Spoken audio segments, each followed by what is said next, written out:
Starting point থেকে আমরা আমাদের জার্নিও স্টার্ট করলাম, মাউন্টেন ট্রেকিংয়ের। অ্যাকচুয়ালি নিচের বাস স্ট্যান্ড থেকে ওপরের এই বাড়িগুলোর কাছে উঠে এলাম। এখানে সুইটি ম্যামের কোনো এক দাদার বাড়ি আছে। অ্যাকচুয়ালি ম্যাম এই সোলাংয়ে 2-3 বছর জব করেছে, তো সেই সূত্রে এনাদের সঙ্গে একটু চেনা জানা আছে আর কি। তো সেখানেই আমরা আমাদের ব্যাগপত্র রেখেছিলাম, জাস্ট একটা ব্যাগ সাথে নিয়েছিলাম, আর তার মধ্যে আমার জলের বোতল ছিল। তারপর দেখলাম এই ক্যাকটাস। অ্যাকচুয়ালি এই ফণি মনসাগুলোর মধ্যে গ্রিন গ্রিন ফ্রুটসও হয়েছে, যেগুলো আমি এতদিন ভিডিওতে দেখতাম। ফার্স্ট টাইম টাচ করে দেখলাম পাহাড়ের ন্যাচারালি হয়ে থাকা এই ক্যাকটাসগুলো।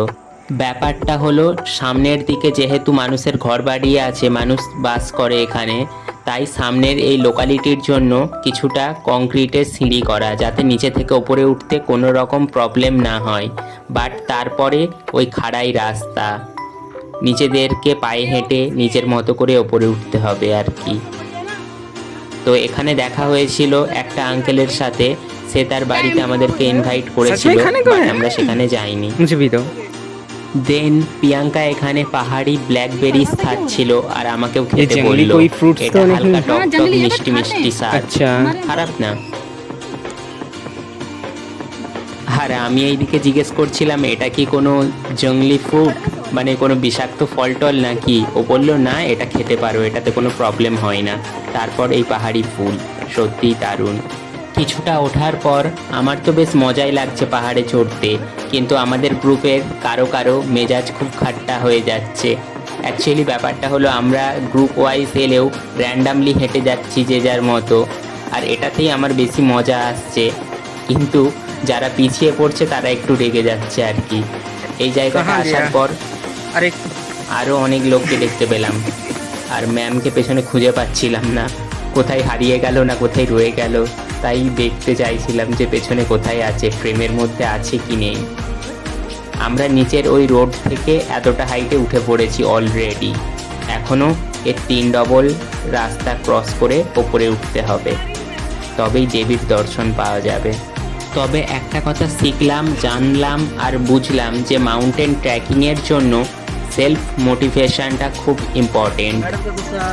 सबको दिखाया जाए, वीडियो बनाई जाए, मैडम की वीडियो बनाई जाए। बहुत हाइपर हो रही है मैडम,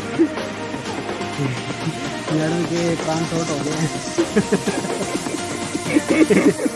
নিজেদেরকে মোটিভেট করে একটু হাসি মজা করে আবারও এগিয়ে চললাম আমাদের গন্তব্যের দিকে, আর এই খাড়াই পর্বত পেরিয়ে অজানা উদ্দেশ্যে। না, অনেক হয়েছে, অনেকক্ষণ আমি ক্যামেরা ধরেছি, ভিডিও বানিয়েছি। এইবার আমি আমার গ্রুপ মেম্বারদেরকে দিয়ে দিলাম ক্যামেরাটা আর বললাম এবার তোমরা বানাও ভিডিওটা। আর এইবার আমি একটু রিল্যাক্স হয়ে নেচারের ভিউটাকে এনজয় করি। এই জায়গাটা বেশ চারপাশটা জঙ্গল জঙ্গল, আর বেশ ভালোই লাগছিল জায়গাটা, ঠান্ডা ঠান্ডা, রোদ অতটা ছিল না। অ্যাকচুয়ালি ব্যাপারটা হলো, রোদ না থাকলেও মেঘলা ওয়েদার হলেও এতটা চড়াই উতরাই পথ অতিক্রম করে ওপরে উঠেছি, তো সেই জন্যেই হালকা হালকা ঘাম হচ্ছে, আর সবাই হালকা হালকা টায়ার্ড, কিন্তু মনের মধ্যে ওই আনন্দ, এক্সাইটমেন্ট সব কিছু মিলিয়ে মিশিয়ে একাকার হয়ে গেছে। আমরা উঠবই আজ, উঠে দেবী মায়ের দর্শন করব, তাই খুব এক্সাইটেড সবাই। আর মাঝে মাঝে কিছু লোকাল মানুষের সঙ্গেও এখানে দেখা হচ্ছে। অ্যাকচুয়ালি বছরেই একটা দিনই এই মন্দিরের পূজা হয়, সেই জন্য। আর এইদিকে দেখো আমার অবস্থা, আমি হাঁপিয়ে যাচ্ছি আর আমার কালিকরা বলছে তাদের ভিডিও বানিয়ে দিতে হবে। এনিওয়ে, ভিডিও তো বানাতেই হবে নিজের জন্য আর সবার জন্যেও, বিকজ মেমোরিজ নেভার ডাই। পাহাড়ের এই পয়েন্টে এসে মনে হচ্ছিল, কোথা কি আমরা যে এতক্ষণ কষ্ট করে উঠলাম, সব কষ্ট তো দূর হয়ে গেল এই জায়গা থেকে। নেচারের এই ভিউটা দেখে, চারপাশের ওয়েদারটা, এখন মনে হচ্ছে আমরা সত্যিই অনেকটা ওপরে, আর সোলাংটা এখন আমাদের পায়ের অনেকটা নিচে। চারপাশে কুয়াশা আর মেঘ, তার সঙ্গে এই সবুজ জঙ্গল, আর এদের দুজনকে দেখো, জংলি ফুল তুলে কখনো হেয়ার ব্যান্ড বানাচ্ছে, কখনো লাফাচ্ছে, আনন্দে সব পাগল হয়ে যাচ্ছে। এই জায়গাটায় অনেকে পিকনিক করে, দেখলাম অনেক পোড়া কাঠ কয়লা পড়ে আছে। আরও অনেক নতুন মানুষের সঙ্গেও দেখা হলো, যারা গ্রুপ বানিয়ে ওই দেবী মায়ের দর্শনের উদ্দেশ্যে যাচ্ছে। অ্যাকচুয়ালি সোলাং ট্রিপ আর মাউন্টেন ট্রেকিংয়ের এই প্ল্যানটা আমাদের দীর্ঘ 1.5-2 মাস ধরে চলছিল। কখনো ফাইনাল হচ্ছিল, কখনো পোস্টপন্ড হয়ে যাচ্ছিল কোনো কারণে, কিন্তু ফাইনালি আজ সাকসেসফুল হলো। আর এই জায়গাগুলো থেকে সেগুলো ভাবতে গেলে সত্যিই অবাক লাগে। ভাগ্যিস আমরা এই মাউন্টেন ট্রেকিংয়ের প্ল্যানটাকে ক্যান্সেল করে দিইনি, পোস্টপন্ড হওয়ার সত্ত্বেও ফাইনালি সাকসেসফুল করলাম। আর এই ফ্রুটসগুলো আমি অনেক ভিডিওতে দেখেছি ইউটিউবে, অনেকে এগুলোকে কালার করে বাড়িতে রাখে।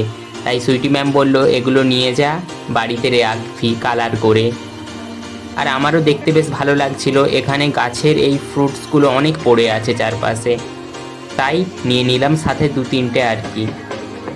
একটা কথা মাথায় রাখবে, পাহাড়ে উঠতে গেলে সবসময় নিজেকে মোটিভেট করতে থাকবে, সেটা মিউজিক শুনে হোক বা আদার্স কোনো অ্যাক্টিভিটিস করে হোক। অ্যাকচুয়ালি আমরা এখন পৌঁছে গিয়েছিলাম একটা পাহাড়ি গ্রামে। এটা পাহাড়ের অনেক ওপরে, সোলাং থেকে অনেকটা ওপরে। এই গ্রামে কিছুক্ষণ বসে রেস্ট নিয়ে একটু জল খেয়ে তারপরে আবার উঠলাম। বাই দ্য ওয়ে, প্রিয়াঙ্কা এখানে আরও একটা ইয়েলো কালারের পাহাড়ি জঙ্গলি ফ্রুটস কালেক্ট করেছে, আর সেটাও খেয়ে দেখাচ্ছিল যে এটাকে আমরা যে কেউ খেতে পারি। এটা হালকা হালকা টকটক মিষ্টি মিষ্টি স্বাদের, ওই একই রকম স্বাদ। তারপর এখানটাই আমরা চারপাশটা দেখছিলাম, আর দেখলাম পেছনে অনেকগুলো গাড়ি। আমি তখন ভাবলাম এত খাড়াই পাহাড়ে গাড়ি কোথা থেকে এলো। তারপর দেখলাম পেছনের দিকে আরও একটা রাস্তা আছে, যেখান থেকে অন্য দিক থেকে গাড়ি এই জায়গায় পৌঁছতে পারে। অ্যাকচুয়ালি যারা বয়স্ক হয়ে গেছে বা যারা ঘুরতে চায় তাদের জন্য এই ব্যবস্থা।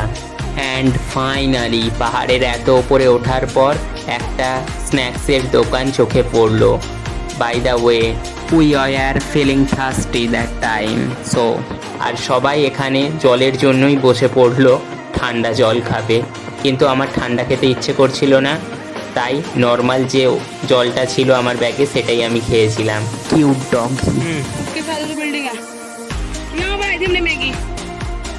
এখানে সুইটি ম্যাম আমাদেরকে দেখাচ্ছে যে এই জায়গায় তারা আগেও এসেছে, ম্যাগি বানিয়ে খেয়েছিল। আমি বললাম তা আজ আনলে না কেন?